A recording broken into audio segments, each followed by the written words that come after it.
Good afternoon, everyone. Gabe Velazquez here with you, TransparentTradeSolutions.com on a Tuesday, 13th May. We got the markets on pause here after the huge rally from this weekend's China tariff news. Let's get right into the charts. Again, subscribe to the newsletter and give me a thumbs up and put some commentary in the chat. So, it's again gets a little tricky right here. Market's a little extended in the near term. Let's get into the S&P. However, you're going to be hard pressed to find much of a supply area coming up here. Today, we're kind of just meandering about here. We haven't really, obviously we have a gap to fill now. And on the supply side, there really isn't a ton of quality. I think we'd have to wait for some kind of reversal if you're going to short this market. There just isn't, you can see looking up top, not a ton of quality. I think we still could edge a little bit higher. We pulled off our long positions, maybe a little premature yesterday, didn't give up a whole ton this morning, but today. But similarly, now the NASDAQ is kind of in this current supply, but it's not quality either. The best quality supply and the NASDAQ is a little bit higher. And the Dow's actually down because of UNH, one stock. Notable is rates. Rates continue to go higher, but still obviously not bothering the market too much. I think if they exceed 455, they're going to start bothering the market. The dollar also, I wrote about it over the weekend, looks like it, wants to break out. On any pullbacks, I'd still be long the dollar. I think this is still, rates continue going higher. I think, some pullbacks here. And then, we talked about the peso over the weekend. That also seems to be turning up pretty nicely here.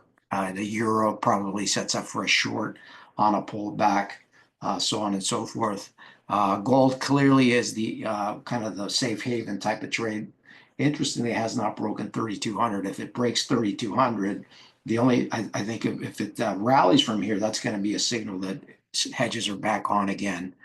Even though the VIX is also kind of at the maybe another key turning point right there at 17.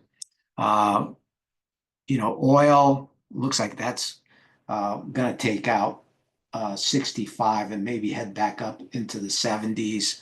And nat gas is kind of meandering about here, kind of consolidating a little bit, still holding above 350, which is, as long as it does that, I think it still has a shot at 4.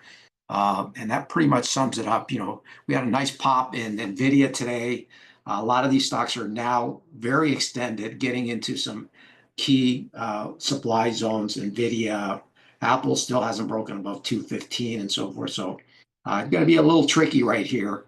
Obviously, the bulls will tell you that it's going to go to new highs. But I think the upside right here is probably going to be limited with bullish sentiment really getting very, very extreme at the moment. So we'll see how that goes. Okay, all right. So that pretty much summarizes. We got, we had CPI today. We got PPI on Thursday. We got the Fed. That could move the markets a little bit, but I think the key is going to be rates. If rates pop above 450 or even 463, looking at the long-term rate of the long-term charts of the 10-year, I think this is going to be kind of raise some eyebrows here. In fact, you can see right here. I think if we take that out, I think we're probably going to get up to 480 again, and this will be interesting to see how this all plays out. Okay, all right. So that's one thing to watch. This pivot high right here at 454 on interest rates. That could be the trigger for a pullback in the stock market. We will see. Up to now, again, it hasn't bothered the market, but I think that's your key right there. Okay. All right. Have a great rest of your week, and we'll see you on Friday. Take care.